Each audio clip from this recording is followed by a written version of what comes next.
नमस्कार साथियों।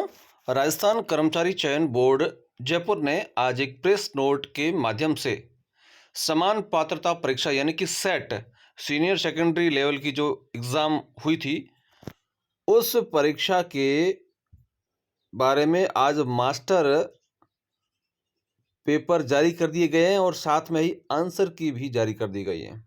और इस संबंध में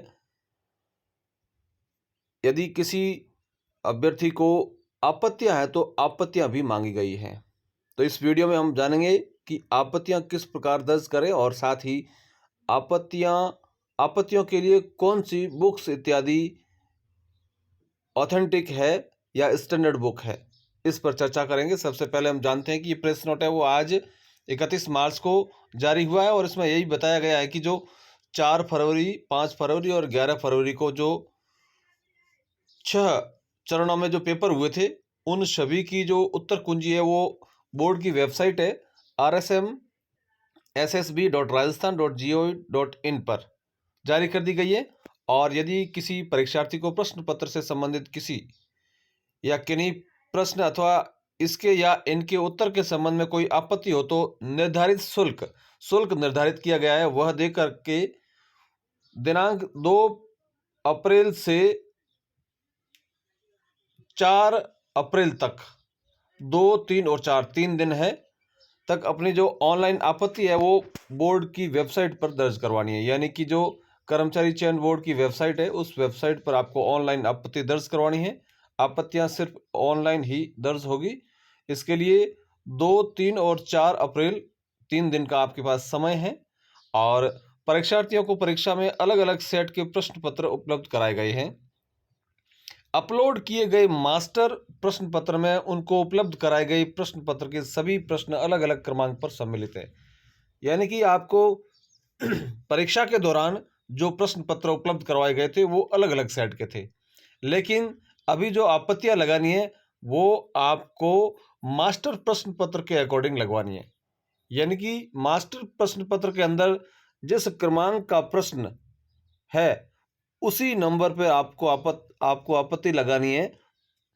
और उनके प्रश्न पत्र में किसी प्रश्न के उत्तर के दिए गए विकल्पों का क्रम भी अपलोड किए गए मास्टर प्रश्न पत्र के उत्तर के विकल्पों में भिन्न क्रम में हो सकता है। यानी कि जो आपको पेपर दिए गए थे उसमें प्रश्न भी उलटफेर हुए थे और प्रश्न के जो ऑप्शन थे, विकल्प थे, उनमें भी बदलाव किया गया था।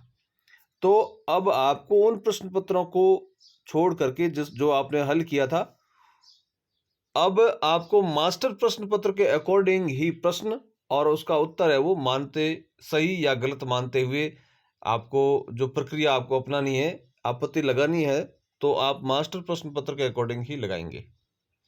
अतः यह भी सूचित किया जाता है कि वे बोर्ड की वेबसाइट पर अपलोड किए गए मास्टर प्रश्न पत्र की प्रश्न संख्या व उत्तर के विकल्पों के क्रम के आधार पर ही अपनी आपत्तियां दर्ज करें। इसका खास ध्यान रखना है। तो यह तो मेन बात हो गई कि मास्टर प्रश्न पत्र है उसके अकॉर्डिंग ही आपको आपत्तियां लगानी है, वही नंबर, वही आपका जो ऑप्शन है वो माना जाएगा। आगे लिखा है बोर्ड द्वारा प्रत्येक आपत्ति का शुल्क 100 रुपये निर्धारित किया गया है। यानी कि आपको एक प्रश्न की आपत्ति लगानी है तो 100 रुपये, 5 प्रश्न की आपत्ति लगानी है तो 500 रुपये। इस हेतु परीक्षार्थी बोर्ड की वेबसाइट पर उपलब्ध ऑनलाइन आपत्ति के लिंक पर जाकर अपनी एसएसओ आईडी के माध्यम से बोर्ड की वेबसाइट पर जाना है और वहां पर पे ऑनलाइन आपत्ति दर्ज करवाते हैं उस लिंक पर जाना है और फिर अपनी एसएसओ आईडी के माध्यम से देय शुल्क ई मित्र पेमेंट या गेटवे या ई मित्र कियोस्क पर जितने प्रश्नों पर आपत्ति करनी है उसके अनुसार प्रति प्रश्न ₹100 की दर से देय शुल्क का भुगतान करें। तो सबसे पहले आपको है वो जितने प्रश्नों पर आपको आपत्ति लगानी है उतना शुल्क आपको 100 रुपये के हिसाब से देना है। आप ई मित्र के माध्यम से भी दे सकते हैं, आप गेटवे के माध्यम से, यानी कि आप अपना एटीएम नंबर या फिर आपके फ़ोन पे, पेटीएम या गूगल पे इत्यादि जो भी आपके पास है उसके माध्यम से ये शुल्क है वो जमा करा सकते हैं। भुगतान के लिए सर्विस चार्जेज ई मित्र द्वारा अलग से वसूल किया जाएगा। शुल्क के अभाव में आपत्तियां स्वीकार नहीं की जाएगी। यानी कि आपने शुल्क नहीं दिया है, आपत्तियां सबमिट पहली बात होगी नहीं और बाई चांस हो जाती है तो आपत्ति स्वीकार नहीं की जाएगी। यानी कि कोई दिक्कत हो जाती है बाद में, आपने अभी शुल्क दर्ज कर लिया, शुल्क जमा कर दिया और बाद में किसी कारण से गेटवे के माध्यम से या ऐसी कोई टेक्निकल प्रॉब्लम के कारण से वो शुल्क रिफंड हो जाता है आपको, तो वो आपत्ति आपकी नहीं मानी जाएगी। ऑनलाइन आपत्तियों का लिंक केवल दिनांक 2 अप्रैल से 2 अप्रैल की रात को ही खुल जाएगा, यानी कि 1 अप्रैल की रात को 12 बजने के बाद में 12 बजे 1 मिनट पर ये लिंक एक्टिव हो जाएगा और फिर दिनांक 4 अप्रैल तक, 4 अप्रैल की रात को 12 बजे से जस्ट पहले 23:59 तक ये उपलब्ध रहेगा और उसके पश्चात जो ये लिंक है वो निष्क्रिय हो जाएगा।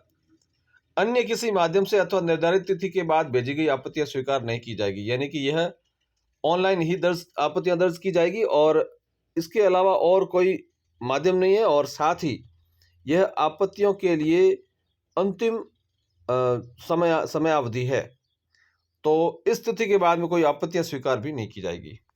आपत्तियां केवल एक बार ही ली जाएगी। आपत्तियों के लिए पोर्टल पर स्टैंडर्ड या ऑथेंटिक पुस्तकों के प्रमाण ही ऑनलाइन संलग्न करें। अब आती है कि आप जिन प्रश्नों पर आपत्तियां लगा रहे हैं, तो उन प्रश्नों के लिए उसका जो आपके अकॉर्डिंग जो उत्तर सही है वो, उसके लिए आपको एक एविडेंस देना पड़ेगा, प्रूफ देना पड़ेगा। उसके लिए आपको स्टैंडर्ड या ऑथेंटिक पुस्तकों की जरूरत पड़ती है। तो ऑथेंटिक या स्टैंडर्ड बुक्स कौन सी हैं? सबसे पहले हम आरबीएसई की मानते हैं, राजस्थान बोर्ड की पुस्तकें, सीबीएसई की पुस्तकें हैं, साथ ही राजस्थान हिंदी ग्रंथ अकादमी की पुस्तकें या अन्य राज्यों की ग्रंथ अकादमियों की जो पुस्तकें हैं वो। इसके अलावा सरकारी जो राजस्थान या फिर भारत सरकार की जो यूनिवर्सिटीज़ हैं, जैसे हम राजस्थान में बात करें वर्धमान महावीर खुला विश्वविद्यालय, उसकी पुस्तकें हैं। इसके अलावा जो मुख्य लेखक हैं, जिन लेखकों की जो पुस्तकें हैं वो ऑथेंटिक मानी जाती हैं, उनके आपको एविडेंस संलग्न करने हैं। तो आप जिस प्रश्न पर आपत्ति लगाएंगे उस प्रश्न के लिए एविडेंस के रूप में आपको इन पुस्तकों का सहारा लेना है।